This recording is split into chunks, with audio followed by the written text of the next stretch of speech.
Before we begin, a brief note. My mother works for an officer and all these things from the inside. This isn't just a story for the sake of use, it's a real experience that many will recognize. I'm doing this so you don't repeat other people's mistakes. All names, companies, and addresses are fixtures and have been changed. Let's get started. The second Mason walked into that conference room, khakis cuffed like a TikTok pastor, jaw clenched like he'd just solved logistics with a TED Talk, I knew the piece was over. Not the weather's shifting kind of knowing. No, this was the kind of knowing you get when your gut goes cold, like a freight train slamming brakes on black ice. He didn't shake my hand, didn't ask what I did, just sat at the head of the table and said, "We're going to sunset all the old tech. Time for fresh blood." Sunset. That was the word he used, like the past 8 years of stability were just some romantic little afterglow to be admired and then erased. I kept my face still. No blinking, no twitching, just a nod and a mental note. Mason Greer, the CEO's son. Fresh out of B school with a C- in humility and a last name that opened more doors than a master key. That afternoon, I pulled the binder from my bottom drawer. It smelled like toner and quiet revenge. Atlas Root wasn't company property. It was mine. Built in year 2 under my own LLC while they were still figuring out how to spell compliance. Licensed annually. Renewed without fail. Nobody questioned it because it worked. No meetings, no breakdowns, no missed benchmarks, and because it ran silent, they assumed it was simple. Like mistaking a surgical laser for a flashlight. If you're enjoying this story, do us a small favor. Tap subscribe and like the video. 97% of listeners never hit that button, but it means the world to the team putting these stories together. Seriously, it takes 1 second and makes a huge difference. Back then, I was the kind of person folks forgot to thank at holiday parties. The one who remembered to update the cross-dock SLAs before the customs review. The one who tracked port strikes in Busan before they hit our ETAs. Hell, the one who fixed a cascading server bug on a Sunday during my niece's birthday without making a scene. I didn't want spotlights. I wanted precision. I wanted to know that when someone clicked dispatch, the system answered with certainty. But Mason didn't come from certainty. He came from slogans. Digital uplift, he called it. A bright new future with buzzwords and dashboards and some overpriced third-party platform out of Austin that looked slick but couldn't route a snowplow in a blizzard. He was shiny shoes and bravado, and to him, I was the old system. He started making rounds, unrolling diagrams on dry erase boards like a budget, Elon Musk. Had the tech team wrapped around his finger with free lattes and thought leader speeches, ignored the ops leads, didn't even glance at the regional compliance trackers I'd spent years refining. But the moment he announced the migration plan, I caught it. He thought Atlas Root was a file folder, a thing you drag and drop. He didn't understand that the system wasn't just code. It was law. Bound by license, reinforced by years of IP control and fail-safe triggers buried deep in its spine. He asked me, all cocky and cavalier, "Think you can port it over by Monday?" I said, "No." He blinked. "Excuse me?" I shrugged. "Can't port what you don't own." He laughed, called me dramatic, and said his dad's company owned everything in the building, including me. Real original. I didn't argue. I didn't correct him. I just turned back to my screen, finished updating a shipment header for a client out of Spokane, and then emailed myself a copy of the license terms. Not because I needed a reminder, but because I knew within a week he'd pull the trigger. And he did. Friday, 3:44 p.m., I got the HR ping. A calendar invite with no context. Room B214, 15 minutes. I took my time getting there. Stopped by the vending machine, grabbed a ginger ale, and sipped it slow. When I walked in, Mason was already smiling, like he was about to win a game he didn't know he was playing. He said, "It's your last day, champ. No hard feelings, right? Thought we'd send you off with some wings and cheer." I handed him a sealed envelope. He grinned. "What's this? A goodbye poem?" I didn't answer. He flung it to the guy sitting beside him. Some poor junior legal associate with stress acne and a clipboard. The moment he broke the seal and started reading, the mood changed. Fast. His eyes moved down the page, his lips tightened. He looked at Mason, then back at the paper. I finished the ginger ale, and I walked out. Past the HR reps, past the intern pretending not to eavesdrop, past the glass-walled fishbowl of a conference room where the CEO stood frozen. He saw me, saw the envelope, and his face. God, his face. Like someone had just handed him a live grenade he'd forgotten he pulled the pin on. I didn't say a word. Didn't need to, because that envelope wasn't just paper. It was the match, and he had no idea how dry the room already was. Mason strutted around like he'd just discovered electricity and thought we'd all been running on candlelight. Monday morning came, and with it a flurry of emails titled things like Project Phoenix and New Dawn Workflow Initiative, stuff that sounded like a TED Talk and smelled like panic in the making. He gathered the IT team for a stand-up, called it a war room, and started mapping out his genius vision with a neon marker and absolutely zero technical context. "We're scrapping the old model," he said, standing in front of my diagram like it was a relic. "New platforms in Austin. We'll run everything through their interface. Migration starts now." He looked at me, sharp and smug. "You'll port your code into their system by Monday. It'll be plug and play." I just stared at him. Port what, exactly? Your scheduler, Atlas, whatever. We'll dump it into their structure and tag on our branding. It's all company IP anyway. I tilted my head, like I hadn't heard him. "You sure about that?" He waved me off. "My dad's company owns this whole building. That includes you and whatever you've been tinkering with." See? Mason had that rich boy syndrome where confidence fills in the cracks where competence is supposed to be. He assumed everything that ran smoothly was his by proximity. Atlas Root had operated flawlessly for so long he forgot it was ever built, let alone licensed. What he didn't know is that it wasn't just a script file zipped onto a shared drive. It was an infrastructure layer, a living system tied to regional tariffs, compliance flags, SLA pressure points, and fallback redundancy logic. I didn't just write it. I built it like a damn fortress. And I licensed it through my LLC every single year. He hadn't even glanced at the paperwork before throwing down his little ultimatum. He thought code was just code. Data to be absorbed. He had no clue the thing he was so eager to lift was tethered tighter than a cargo lock during a wind advisory. I didn't argue, didn't stomp or shout. I nodded, like someone who'd seen the avalanche already forming behind him and figured there wasn't much point in yelling about it. That night, I opened my fireproof file box. The original incorporation records were still there, still crisp. Virex Freight Lines had agreed, years ago, that any code written under external consultancy would remain external property unless otherwise transferred in writing. That never happened. They renewed it blindly, assuming I'd always be there. I smiled. Not because I wanted revenge, not even because I was angry, because I realized right then that Mason had already pushed the red button. He just hadn't heard the countdown yet.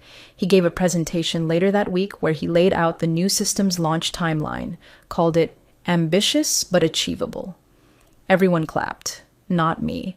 I was busy backing up my documents, quietly archiving logs, deactivating a few legacy endpoints that weren't needed anymore. They called me grumpy behind my back. Old school. One of the younger devs whispered that I was scared of change. Nah, I just knew what came next. They thought I'd resist, maybe even rage quit, give them a dramatic scene to point at later. But I didn't. I helped them draft migration outlines, smiled in meetings, let them think I was grateful for the graceful exit HR had promised. Mason had no clue that every box they ticked off, every line of my system they tried to mirror, was a trap door ready to swing. And when it did, I wouldn't have to lift a finger. The license would do it for me. Friday, 3:44 p.m., right on schedule because of course he'd want a dramatic exit to kick off the weekend. Mason came sauntering in like a man who thought he'd just fixed a sinking ship by slapping on some decals.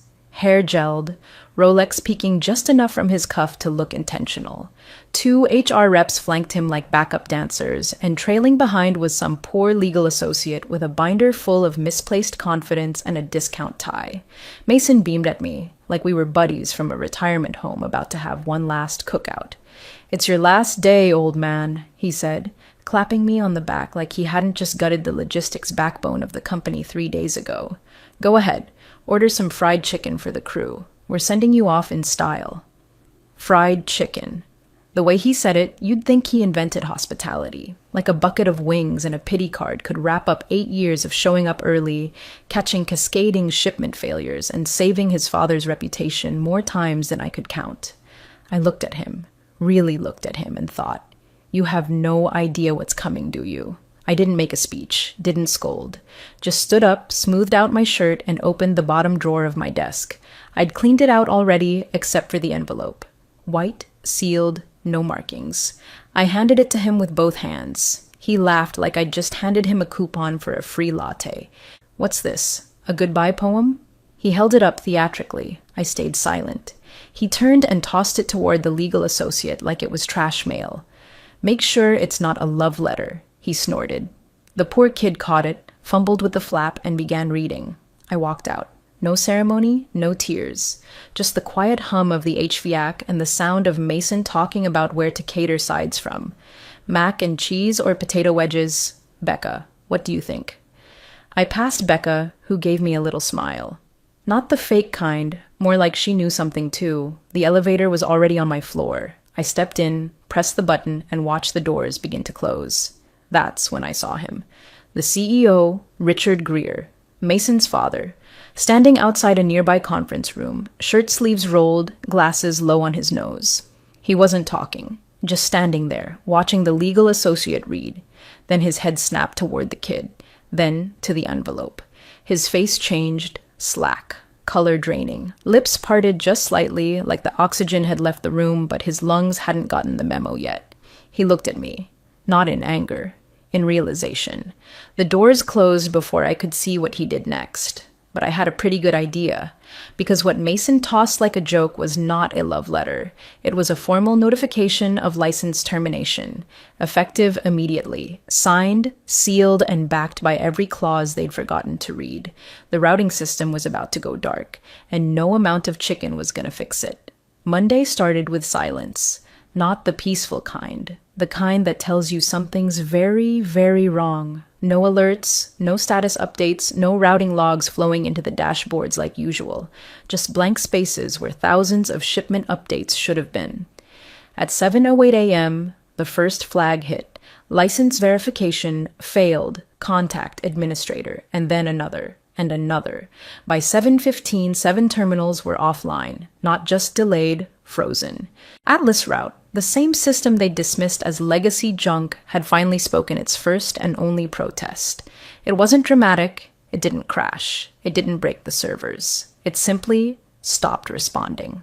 The back-end team thought it was a permissions issue. Support thought it was a missed update. Mason thought, God help us, that it was just some old cron job glitching out. They ran diagnostics, checked firewalls, tried soft resets and virtual rollbacks. Nothing worked. The routing module refused all calls, denied all credentials, and, just as it was designed to, detected the change in environment. New host. Unauthorized access attempt. No valid license key present. Shut it all down. The Austin team was looped in. Some guy with a headset and too much caffeine started tossing acronyms around like grenades. "We'll mirror the API to our fallback cluster," he said. "Maybe force a tunnel sync." They tried. The system blocked it. Rehosting? Denied. The smart wrapper didn't just protect the code, it watched where it lived. And if that IP signature changed, the whole thing would enter a defensive posture. Read-only mode, null routing, credential blockout. Meanwhile, out in the real world, freight was backing up. Distribution centers were calling in, asking where their reroutes were. One of the regional partners out of Memphis flagged a missed window with a 6-figure penalty attached. Another in Denver couldn't verify customs paperwork because Atlas Route handled the embedded tariff syncs. Inside the war room, Mason was pacing like a college kid who'd lost his laptop before finals. "It's a hiccup," he kept saying. "It's just a hiccup. We'll fix it." But the look on Legal's face said otherwise. I wasn't there, obviously, but word travels fast. Becca messaged me a screenshot. Black screen, red banner, white font, license invalid. Contact Vexar Holdings LLC. That was my LLC. The silence broke by mid-morning. Not inside the building, out there. Clients started calling. Big ones. Contracted ones. The kind that don't like hiccups. One called the delay a breach, another used the word recompense. By noon, 3 scheduled freight runs had missed their dispatch windows entirely.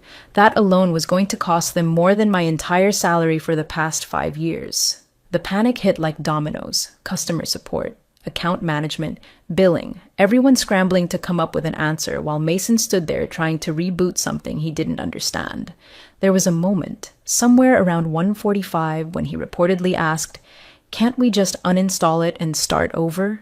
The room went quiet, because that's when legal finally pulled the contract and found the clause, the same one I'd folded into the original agreement back in 2015 when no one thought the old lady in compliance needed to be supervised. The one that said all replication, migration, or redeployment of the platform would require written, notarized consent from the licensor. They had none of that. They had fried chicken, a terminated license, and a freight network bleeding money by the hour. And still, Mason didn't get it. He was too busy blaming the Austin devs, calling it bad integration. He had no idea the code hadn't failed. It had simply obeyed. It did exactly what it was built to do: refuse to serve the people who broke the contract. The binder had been sitting in legal's filing room for years. Bottom shelf, third cabinet, probably used more often to prop up someone's desk lamp than for actual reference. But when the system refused to cooperate, when the Austin platform failed to override even the most basic routing script, someone finally decided to dust off the old records. Initial contractor agreements, 2015. They flipped through pages marked by coffee stains and highlighter scars until they found it. Tucked neatly in the middle, behind a paperclip and a note that said, "Renew annually," was Clause 17C. And it read like a bullet. All core logic remains sole property of Vexar Holdings LLC unless assigned through written mutual agreement. All external replication requires licensee's notarized consent. That was the line that changed everything. The line they never bothered to read because I never gave them a reason to worry. I didn't flaunt it. I didn't remind them. I just quietly renewed it each year, kept the fees stable, kept the SLA sheets clean, and gave them every reason to think the world would keep turning as long as they didn't poke the system too hard.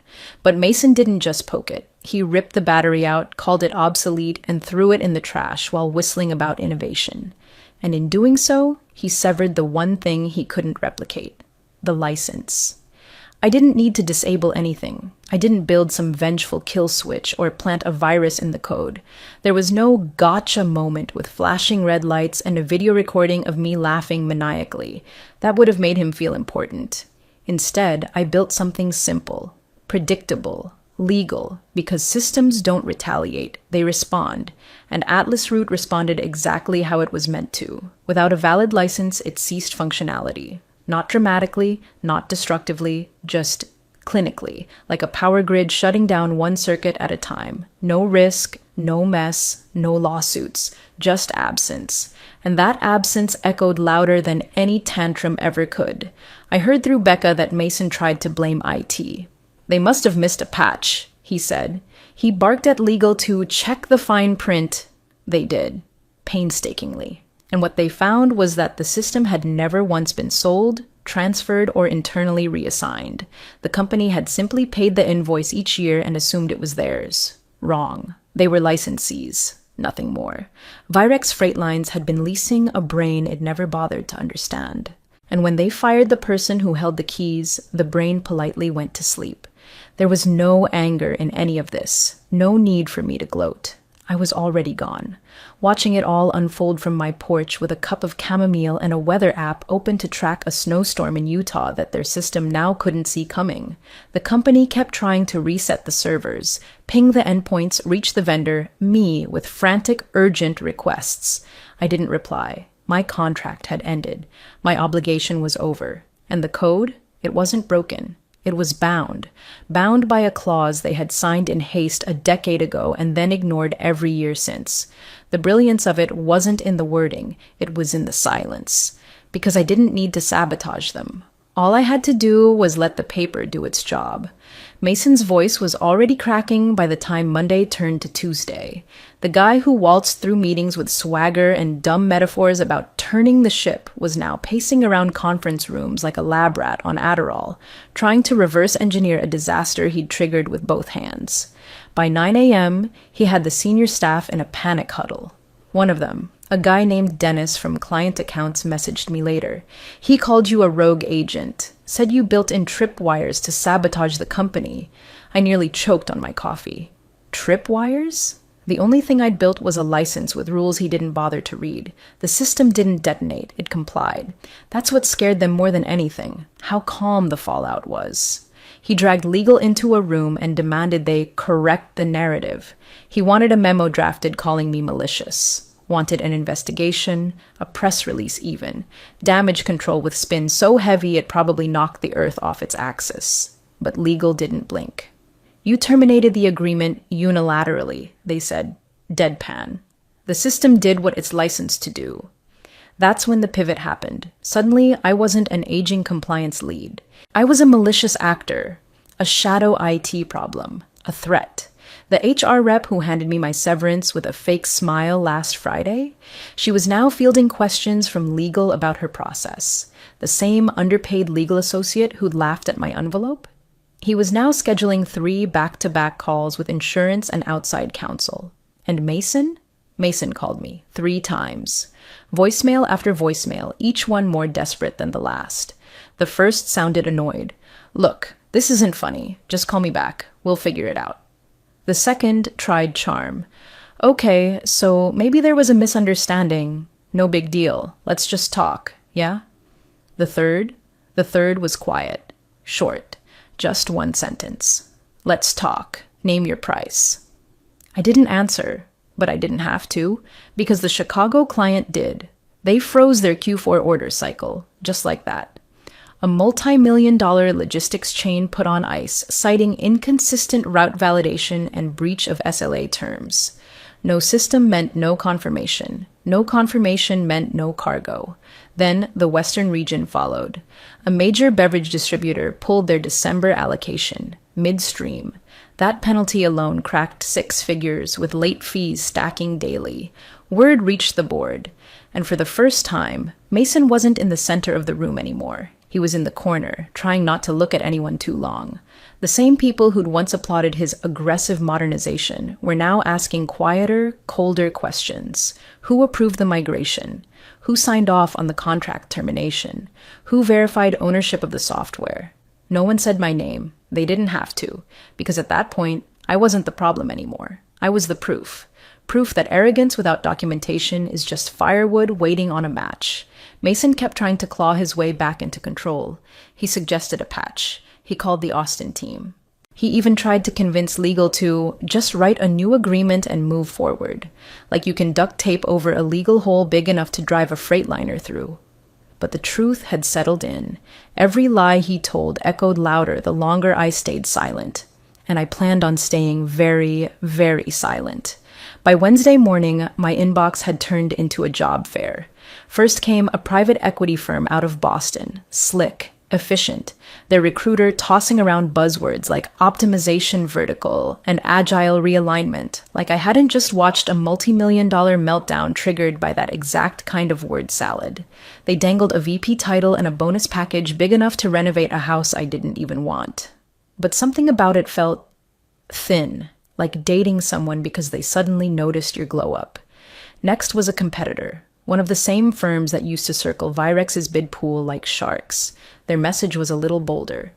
We've been watching your work. We'd like to bring that expertise to our back-end architecture. A polite way of saying, oh, we always wanted Atlas route, and now that it's off the shelf, maybe we can cut a deal. Flattering, but opportunistic. Then came the third. Vector Hall Inc., no LinkedIn message, no recruiter spam, just a direct email from the COO, Annabelle Thorne. Subject line, not for a fight, for the future. The body was short, no attachments, just a meeting link and 1 sentence. We don't want revenge, we want results. So I joined the call. No fluff, no pitch deck, just her face, a spreadsheet open in the background, and the calm tone of someone who knew exactly what mattered and didn't need to sell it. Your system has architecture we respect, she said. You kept 7 terminals running without major outages for nearly a decade. That kind of continuity is rare. What we're offering isn't just a role, it's autonomy. Build it your way. Just tell us where the friction points are. No questions about Mason. No probing about Virex. Just a clean slate and a mutual understanding. Precision over politics. She sent over the terms that afternoon. $600K signing bonus. 5-year contract, non-exclusive. Full architecture ownership. No clawbacks, no shadow legal clauses, no asset seizures tucked into footnotes. And best of all, no culture fit interviews. No trust-building exercises, no slides about ping pong tables or mental health days that were really just unpaid overtime in disguise. Just work. The good kind. I didn't play hard to get. I didn't ask for more. I just signed. And after that, I went for a walk. Nothing dramatic. Just a quiet loop around the lake near my place. The leaves were starting to shift. Burnt orange, deep crimson. That air you only get right before the first frost, when the world feels like it's between states. I breathed it in and thought, this is what a clean exit feels like. People kept asking me if I planned to go after Mason, sue him, expose him, leak something, but I didn't need to. He was already sinking in the quicksand he'd stirred up himself. And me? I was already 3 steps ahead. No press release, no headline, just movement. Because sometimes the sharpest revenge is not vengeance, it's irrelevance. And Mason had just become exactly that. By day 6, the silence had turned to whispers, and the whispers to damage control. Virex's boardroom, the one with the curved glass table and the 2 expensive chairs no one ever truly relaxed in, was finally full. Every seat taken, every face tense, no catered breakfast, no friendly backslaps, no small talk. Just that low, oppressive air you get when the consequences finally walk in wearing suits. Richard Greer, the CEO, Mason's father, sat at the head. He looked like he hadn't slept. Not the kind of tired that comes from a long week, but the kind that seeps into your bones when you realize the crown you're wearing is made of glass. Legal started the breakdown. They didn't sugarcoat it, didn't hedge. Just facts. Like hammer strikes. System ownership never transferred. License lapsed immediately upon termination. No succession clause, no fallback contract, no technical or legal authority to replicate. And client penalties? As of that morning, $1.26 million in climbing, 2 frozen contracts, 3 paused renewals, 5 incoming claims for breach. No system, no routing, no confidence. It didn't take much to see the pattern. The system worked when it was licensed. It stopped when it wasn't. The end. The CFO tried to offer a slide deck, something with red graphs and potential mitigation plans, but Richard waved it off. He looked around the room, then asked the one question no one wanted to touch. Who told my son he could fire the architect without checking ownership? Silence. HR stared at their printed emails. One of them, I heard later, had scribbled standard offboarding in the margins like that would explain anything. Legal avoided eye contact. Even the usually loud-mouthed VP of Ops sat with his fingers templed like he was praying for a fire alarm. But Mason's chair? Empty. He hadn't shown up. No explanation. No delay. Just gone. Richard didn't say his name again. Didn't scream. Didn't assign blame. He just sat there, shoulders slightly slumped, as if the full weight of inherited arrogance had finally landed where it belonged. Then he stood. No ceremony. Just that slow push of the chair, the faint creak of old joints and older regrets. He said, "Reverse whatever you can." A pause. Then, "And next time, we verify before we celebrate." And with that, the meeting ended. No vote. No applause, just a handful of executives realizing that the golden boy with the marketing degree had detonated the company's spine, because no one bothered to ask a single legal question before handing him the matches. The next morning, Mason's name was removed from the company org chart, not with an announcement, just gone. No farewell email, no damage control memo. Just a blank space where his title used to be, like the system had quietly auto-corrected itself. And maybe, in a way, it had. 1 week later, the envelope arrived. Heavy paper, raised lettering. No return address on the front, but the seal was unmistakable. Virex Freight Lines. I didn't rush to open it. Let it sit on the entry table for a day, right next to a half-drunk mug of tea and a potted basil I kept forgetting to water. When I finally sliced it open, I wasn't surprised. They wanted the license back, not with apology, not with grace. Just corporate formalities in legalese. We are prepared to discuss terms for reinstating the core routing license previously maintained under agreement with Vexar Holdings LLC. There it was. No dancing, no begging, just a white flag sealed in envelope weight cardstock. I didn't respond. My attorney did. We tripled the fee, no maintenance clause, no on-call support, no strategic consulting, no tweaks, no hand-holding, just a cold lease. Non-exclusive, locked terms, pay or pause. That's it. The reply came 2 days later. They agreed. No counter, no haggling, just a signed acceptance and a wire confirmation tucked inside a boilerplate PDF so dry it might as well have been carved from dust. Mason's name wasn't on anything. No CC, no BCC, not even a per my son's request. Just a silent redaction, like he'd never existed in the first place. I didn't ask what happened to him, didn't need to. His absence said more than any email ever could. That kind of shame doesn't exit through the front door. It slinks out the side, hoping no one's looking. And as for Richard, no call, no apology, just a notification the next morning that he'd added me on LinkedIn. No message, no emoji, just the connection request, sitting there like a final page with nothing left to write. I accepted. Then I closed my laptop, poured another cup of tea, and opened the onboarding deck from Vector Hall. Their dev team had sent over an outline for integrating Atlas Route 2.0 into a new dual route certification module. I read through it slowly. No noise, no panic, just clean work. Somewhere in the background, the world was still arguing about who caused what and how it all spiraled, but not me. I was already building the next system. This one wouldn't need a clause to survive. It would thrive on silence.